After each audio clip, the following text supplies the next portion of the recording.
Hello नमस्कार। विद्या John YouTube channel पर आपका स्वागत है। साथियों, ये राजस्थान भूगोल की सीईटी स्पेशल तीसरी क्लास है। हालांकि और भी लोग देख सकते हैं, लेकिन अभी टारगेट सीईटी को लेकर ही चल रहे हैं और इसमें अपन बात करने वाले हैं अपोहा तंत्र की, यानी कि नदियों की बात करेंगे। इसके साथ झीलों की भी बात करेंगे। नदियों और झीलों से बनने वाले टॉप महत्वपूर्ण प्रश्नों की ही बात करेंगे। ऐसे नहीं कि अपन पूरे टॉपिक से जितने भी प्रश्न बनते हैं सारों की चर्चा करें, ऐसा संभव नहीं है। अब अंतिम समय में सिर्फ महत्वपूर्ण प्रश्नों की चर्चा की जा सकती है। तो इस क्लास में अपन ऐसे ही टॉप प्रश्नों की चर्चा करेंगे। तो चलिए इसको शुरुआत करते हैं क्लास की। और अभी तक राजस्थान भूगोल की 2 क्लासें पहले हो चुकी हैं।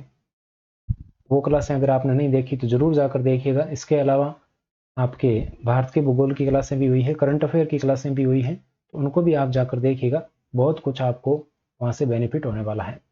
तो चलिए शुरुआत करते हैं। पहला प्रश्न आपकी स्क्रीन पर। आपको कुछ नहीं करना है, बस आपको क्लास को पूरा अटेम्प्ट करना है। पूरे प्रश्नों को अटेम्प्ट करना जरूरी है। राजस्थान का सबसे बड़ा अपोहा तंत्र कौन सा है, ये आपसे यहाँ पर पूछा जा रहा है। राजस्थान का सबसे बड़ा अपोहा तंत्र। तो राजस्थान के अपोहा तंत्र की बात करें तो सबसे बड़ा अपोहा तंत्र कौन सा है?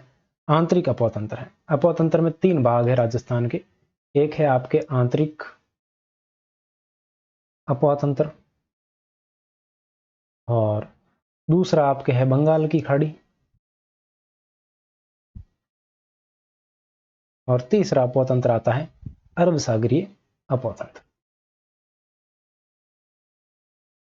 ठीक है, तो इन तीनों की अगर बात करें तो सबसे बड़ा यहां पर पूछा जा रहा है तो आंतरिक अपोहा तंत्र आपके 60% हिस्सा है। टोटल अपोहा तंत्र की बात करें तो आंतरिक अपोहा तंत्र कितने प्रतिशत है? 60% है। बंगाल की खाड़ी वाले की बात करें तो ये 23% है, और अरब सागरीय सबसे कम है, यानी कि 17% है। तो सबसे बड़ा कौन सा हुआ? आंतरिक अपोहा तंत्र। तीसरा ऑप्शन आपका बिल्कुल करेक्ट आंसर हो जाएगा। अगला प्रश्न देखिए, निम्न में से कौन सा विकल्प सही सुमेलित नहीं है? कौन सा विकल्प सही सुमेलित नहीं है, ये आपको बताना है। कि एक तरफ आपको नदियों के नाम दे रखे हैं, एक तरफ इनके उपनाम भी दे रखे हैं। तो रूपारेल नदी को क्या कहा जाता है? वराहा नदी। इसी के साथ इसको कहा जाता है लसावरी नदी। इसी को कहा जाता है रूपनारायण नदी। रूपनारायण नदी भी इसी को कहा जाता है। लूणी नदी की बात करें तो इसको लवणवती नदी कहते हैं। बेड़च नदी, अब देखो इसको लसावरी किसको कहते हैं? रूपारेल को कहते हैं। तो बेड़च को क्या कहते हैं? तो बेड़च को कहते हैं आयड़ नदी। क्या कहते हैं? आयड़ के नाम से भी जाना जा सकता है, आयड़ नदी। आयड़ नदी, और यहां पर चंबल नदी है, तो चंबल नदी को क्या कहते हैं? चरमणवती नदी भी कहते हैं। बिल्कुल सही है। तो कौन सा विकल्प सही सुमेलित नहीं है? तीसरा विकल्प सही सुमेलित नहीं है।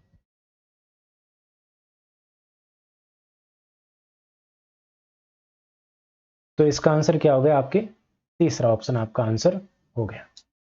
अगला प्रश्न है, राजस्थान की निम्न में से कौन सी झील रामसर आर्द्र भूमि में शामिल है? कौन सी झील है वो रामसर साइट में शामिल है, ये आपको बताना है। तो राजस्थान की अगर बात करें तो राजस्थान की 2 स्थल है जो रामसर साइट के अंदर शामिल है। एक झील यहां पर पूछी जा रही है, तो झील कौन सी है? सांबर झील है। चौथा ऑप्शन बिल्कुल करेक्ट हो जाएगा। सांबर झील आपके कब शामिल हुई? तो 1990 में हुई थी। 1990 में इसको शामिल किया गया था रामसर साइट के अंदर। और एक है केवलादेव घना पक्षी विहार। आगे बढ़ते हैं। अगला प्रश्न, निम्न में से किस नदी पर चूलिया जलप्रपात स्थित है? चूलिया जलप्रपात है वो कौन सी नदी पर स्थित है? ये मोस्ट क्वेश्चन है। ठीक है, तो यहां पर अगर बात करें तो चूलिया जलप्रपात कौन सी नदी पर है? तो यहां पर चूलिया जलप्रपात है चंबल नदी पर। कौन सी नदी पर? चंबल पर। तो चंबल नदी की अगर बात करें तो ये 6 जिलों में मुख्यतः बहती है। चंबल नदी कौन कौन से जिलों में बहती है? कितने जिलों में बहती है? 6 जिलों में। और 6 जिले कौन कौन से, ये आपको पता होना चाहिए। तो एक है चित्तौड़गढ़, कोटा, बूंदी, सवाई माधोपुर, करौली और धौलपुर। इन जिलों में चंबल नदी प्रवाहित होती है, इनमें बहती है। और राजस्थान में बहने वाली सबसे लंबी नदी है चंबल नदी। इसका एक प्रश्न और बनता है कि पूर्णतः राजस्थान में बहने वाली, तो आंसर आपका अलग हो जाएगा। तो चंबल नदी आपके राजस्थान में बहने वाली सबसे लंबी नदी है। और यहाँ पर चित्तौड़गढ़ में ये जो चूलिया जलप्रपात है ये बना हुआ है भैंसरोडगढ़ में। कहाँ पर है? भैंसरोडगढ़ नामक स्थान पर बना हुआ है। और भैंसरोडगढ़ का है चित्तौड़गढ़। ठीक है। और इसकी ऊंचाई की अगर बात करें चूलिया जलप्रपात की, तो ये 18 मीटर ऊंचा है। ठीक, आगे बढ़ते हैं। अगला प्रश्न देखो, निम्न में से बनास की सहायक नदी या नदियां है। बनास की सहायक नदियां कौन कौन सी? तो बनास की सहायक नदियों की अगर बात करें तो ये आपको पता होना चाहिए कि बनास की सहायक कौन कौन सी नदियां है।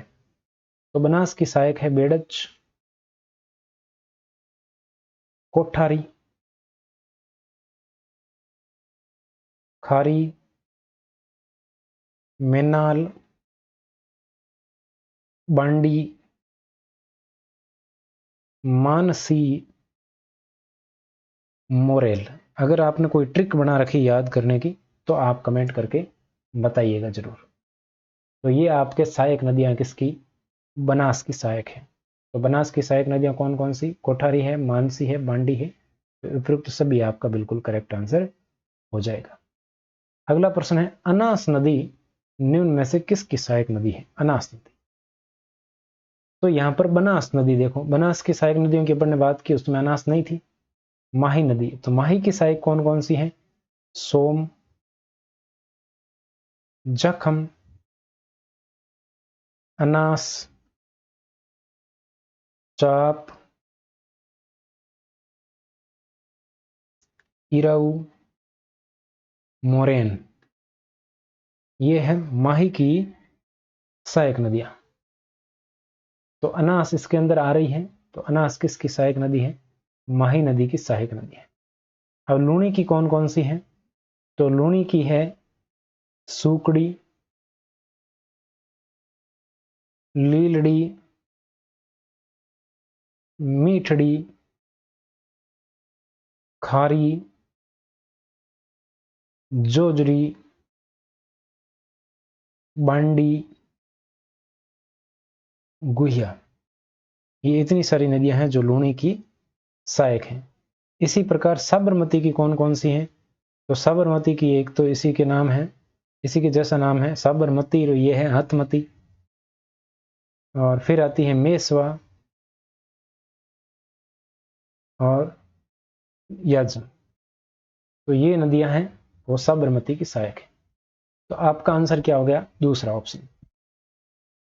अगर आपने कोई ट्रिक बना रखी है तो उससे याद कीजिएगा, कोई दिक्कत नहीं है। अगर आपको नहीं पढ़ रखा, नहीं पता, तो इन नदियों को याद कर लीजिए, कोई ट्रिक बनाकर अपने तरीके से याद कीजिए ताकि वो स्थायी रहेगा। आगे बढ़ते हैं, निम्न में से किस झील के पानी का प्रयोग चमड़ा उद्योग में सर्वाधिक किया जाता है? यानी कि आपके कुछ झीलें दी हुई है आपके सामने और आपको ये बताना है कि इनमें से कौन सी झील है जिसका बहुत ज्यादा चमड़ा उद्योग में प्रयोग किया जाता है उसके पानी का। तो एक ऐसी झील कौन सी है? सांबर झील, पचपदरा, काबोद, डीडवाना। सारी की सारी खारे पानी की झीलें हैं। और इसमें से जो डीडवाना झील है इसके पानी का प्रयोग चमड़ा उद्योग और रंगाई छपा में सर्वाधिक किया जाता है। कौन से उद्योग में? चमड़ा में और रंगाई में और छपाई में। कपड़े की जो रंगाई छपाई होती है उसमें भी इसका प्रयोग किया जाता है। अगला प्रश्न है, निम्न में से किस झील से खरवाल जाति के लोग मोरडी झाड़ी की सहायता से नमक उत्पादन करते हैं? महत्वपूर्ण प्रश्न, कई बार पूछा गया प्रश्न। तो यहां पर देखो, डीडवाना झील की अभी अपन ने बात की थी, वहां से क्या होता है? उद्योगों में काम आता है, चमड़ा उद्योग में। सांबर झील की अगर बात करें तो सांबर झील में नमक उत्पादन होता है। क्या होता है? नमक उत्पादन होता है, लेकिन कौन सी विधि से? क्यारी विधि से। क्यार या क्यारी विधि इसको बोला जाता है। तो क्यारी यहाँ बनाई जाती हैं और उनके अंदर पानी डाला जाता है, फिर वाष्पीकरण होता है और नमक का उत्पादन किया जाता है। पचपदरा झील की अगर बात करें तो यहाँ पर है वो खरवाल जाति के लोगों के द्वारा मोरडी नामक झाड़ी की सहायता से नमक का उत्पादन किया जाता है। यहाँ पर भी नमक बनता है, नमक उत्पादन किया जाता है। और सांबर झील में हिंदुस्तान साल्ट लिमिटेड के द्वारा किया जाता है। कावोद झील, यहाँ पर भी नमक का उत्पादन तो किया जाता है। प्राचीन काल की सर्वश्रेष्ठ नमक की झील थी ये। तो आपसे क्या पूछा? मोरडी झाड़ी। तो मोरडी झाड़ी किसमें? पचपदरा में। तीसरा ऑप्शन बिल्कुल आपका करेक्ट हो जाएगा। निम्न में से कौन सी नदी बंगाल की खाड़ी अपोतंत्र का भाग नहीं? तो बंगाल की खाड़ी अपोतंत्र का भाग कौन सा है वो आपको पता होना चाहिए। तो बात करते हैं बंगाल की खाड़ी अपोतंत्र की। तो इसके अंदर कौन कौन सी नदियां आती हैं? बेड़च, कोठारी, मेज,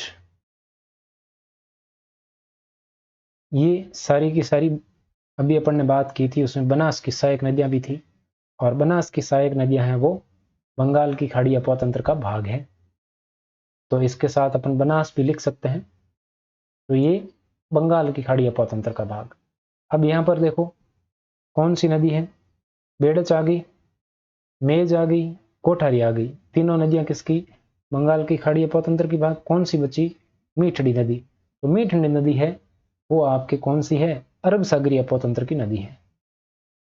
ये है अरब सागरीय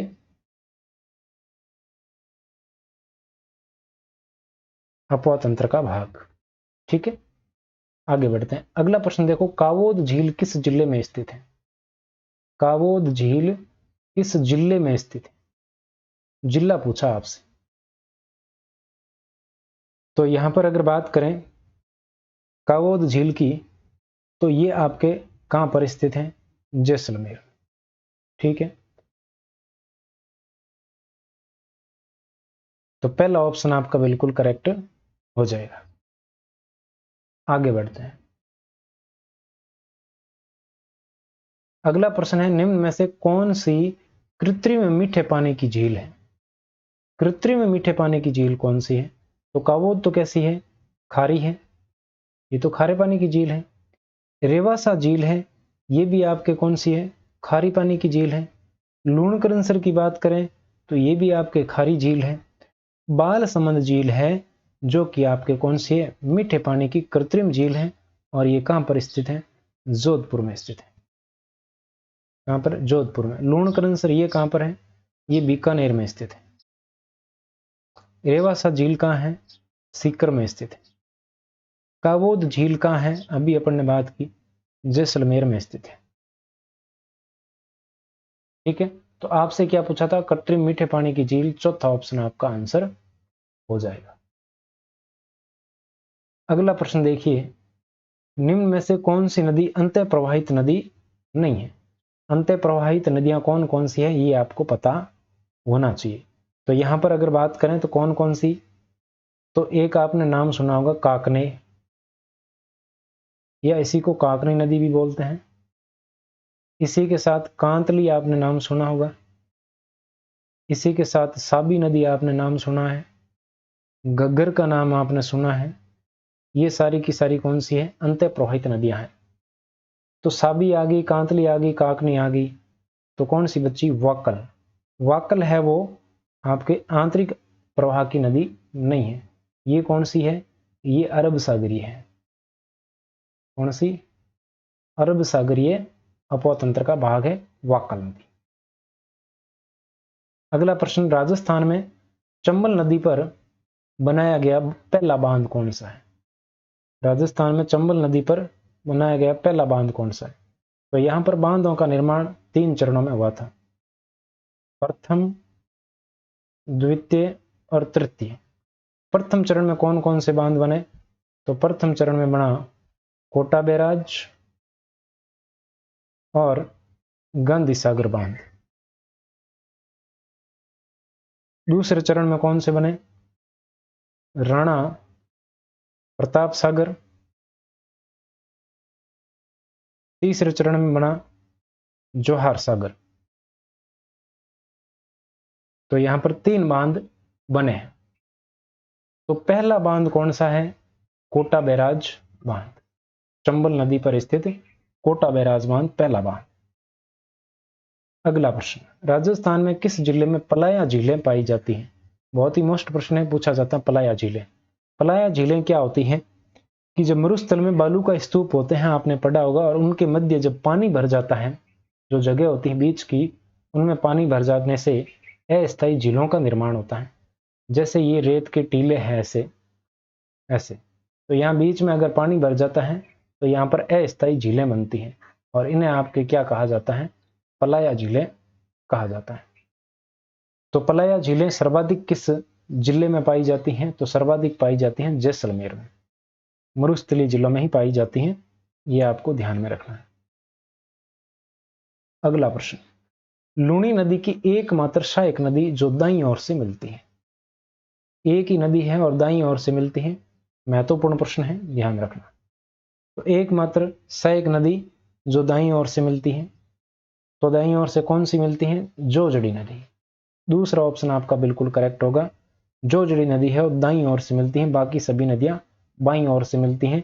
सहायक नदियों की बात अपन पीछे कर चुके हैं, सूकड़ी, लीलड़ी, मीठड़ी, खारी, जोजड़ी, बांडी, गुइया, ये सारी नदियां बाईं ओर से मिलती हैं। आगे बढ़ते हैं। अगला है, कौन सा सही सुमेलित नहीं है? एक तरफ नदियां हैं, एक तरफ उद्गम स्थल है, तो आपको चेक करना कौन सी सही सुमेलित नहीं है। घग्गर नदी का उद्गम कहां से होता है? शिवालिक की पहाड़ियों से होता है। कहां से? हिमाचल प्रदेश से। शिवालिक की पहाड़ियां हिमाचल प्रदेश से इनका उद्गम होता है, घग्गर नदी का। चंबल नदी का कहां से होता है? जनापाव की पहाड़ियां मध्य प्रदेश से होता है। कहां से? जनापाव की पहाड़ियां मध्य प्रदेश से। बनास नदी का उद्गम कहां से होता है? खमनोर की पहाड़ियों से, और खमनोर की पहाड़ियां कहां है? राजसमंद में है। खमनोर की पहाड़ियां कहां है? राजसमंद में। और ये राजस्थान में बहने वाली, पूर्णतः राजस्थान में बहने वाली सबसे लंबी नदी है बनास। और राजस्थान में बहने वाली सबसे लंबी नदी पूछे, पूर्णतः नहीं लगाए, तो चंबल। तो बाणगंगा नदी का उद्गम नागपाड़ से नहीं होता है, नागपाड़ अजमेर में है, लेकिन इसका जो उद्गम है वो बैराठ की पहाड़ियों से होता है। आप कमेंट में बताइए कि बैराठ की पहाड़ियां कहाँ स्थित है? बैराठ की पहाड़ियां। तो यहां पर असुमेलित कौन सा है? चौथा। अगला प्रश्न देखो, निम्न में से कौन सी नदी अरब सागरीय अपवातंत्र का भाग नहीं है? अरब सागरीय अपवातंत्र, अरब सागरीय अपवातंत्र का भाग कौन सा नहीं है, ये आपको बताना है।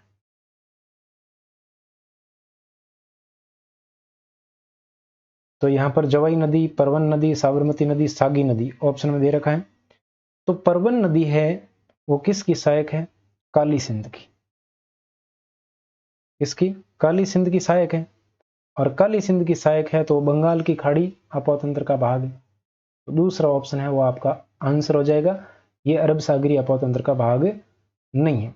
बाकी जवाई, साबरमती, सागी ये अरब सागरीय नदी तंत्र का भाग है। अगला प्रश्न देखिए, जैसलमेर में बुद्ध झील का निर्माण, ये पूछा हुआ प्रश्न है कि कौन सी नदी है वो बुद्ध झील में आकर गिरती है। तो कौन सी नदी है बुद्ध झील का निर्माण करती है? तो एक नदी का नाम आपने सुना होगा जिसका नाम है काकने नदी। तो ये जैसलमेर की कोटड़ी की पहाड़ियों से निकलती है। उद्गम कहाँ है? कोटड़ी की पहाड़ियां। कोटड़ी की पहाड़ियों से निकलकर किस में जाती है? ये बुद्ध झील में जाती है, बुद्ध झील का निर्माण करती है। मीठे पानी की झील है बुद्ध झील। तो पहला ऑप्शन आपका बिल्कुल करेक्ट आंसर हो जाएगा। अगला है, किस नदी के अपवा क्षेत्र को हकरा कहा जाता है? किस नदी के अपवा क्षेत्र को क्या कहा जाता है? हकरा। बताओ देखें। कांतली, काकने नदी, साबी नदी, घग्गर नदी। तो यहां पर बिल्कुल करेक्ट कौन सा हो जाएगा? आपके घग्गर नदी। चौथा ऑप्शन है वो बिल्कुल करेक्ट आंसर हो जाएगा। घग्गर नदी के अपवाद क्षेत्र को क्या कहते हैं? अपवाद क्षेत्र को हकरा कहा जाता है। और हकरा ये कहां पर कहा जाता है? पाकिस्तान। ठीक है, तो इसके 2-3 नाम आपको ध्यान में रखना है। पाकिस्तान में इसके अपवाद तंत्र को क्या कहते हैं? अपवाद क्षेत्र को हकरा। और कहां तक जाती है ये बरसात के समय? फोर्ट अब्बास तक। फोर्ट अब्बास तक। दूसरा हनुमानगढ़ में, हनुमानगढ़ राजस्थान में है।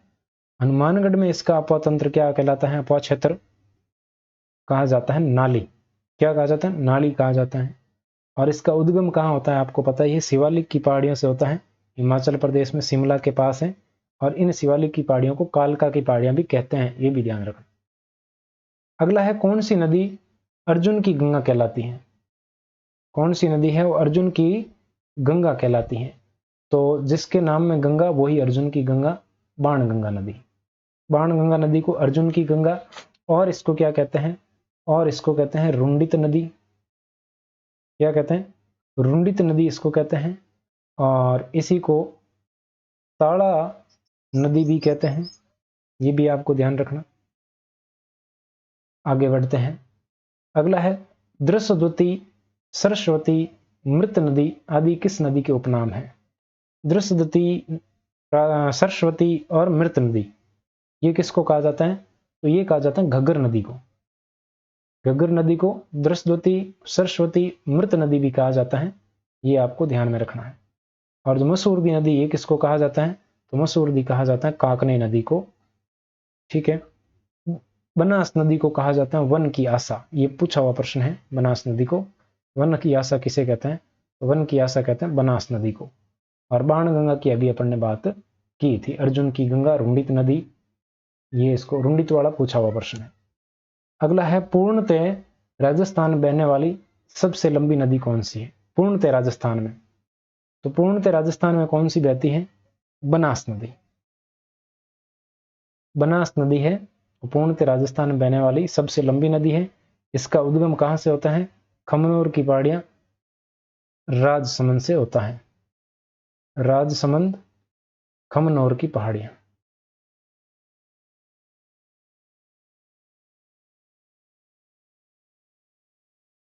ठीक है, आगे बढ़ते हैं। अगला प्रश्न है, बांकली बांध कहां स्थित है? बांकली बांध बताइए। बांकली बांध की अगर बात करें तो ये आपके कहां स्थित है? जालोर में स्थित है। पाली में कौन सा बांध है? जवाई बांध।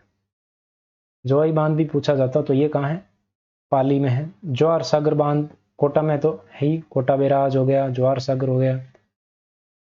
और यहाँ पर बीकानेर में कोई बांध नहीं है, एक झील है जो पूछी जाती है, और वो है एक गजनेर है।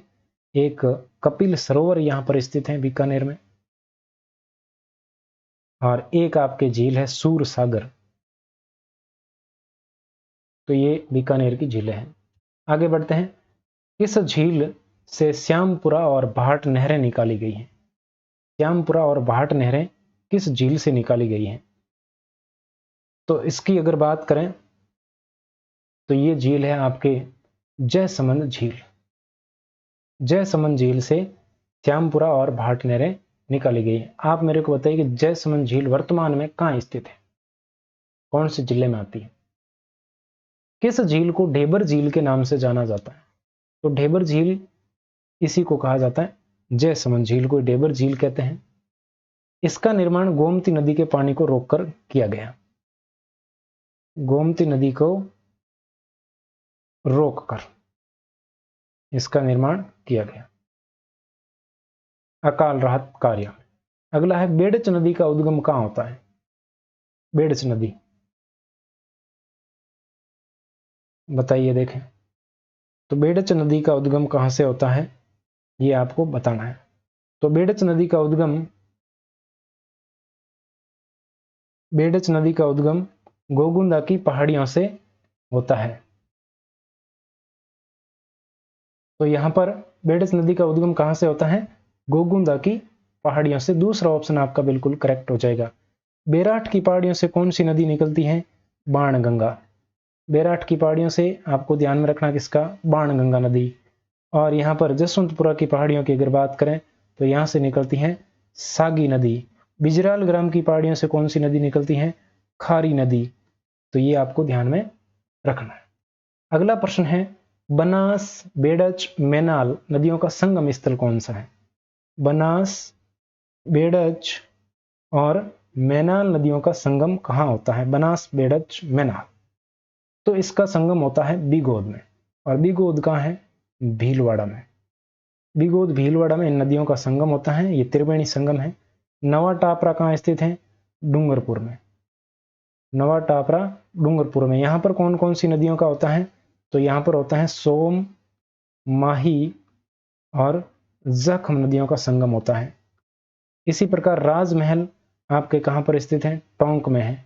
यहाँ पर किनका संगम होता है, तो यहाँ पर संगम होता है बनास, डाई और खारी नदी का, राजमहल में। रामेश्वरम कहाँ है, सवाई माधोपुर में।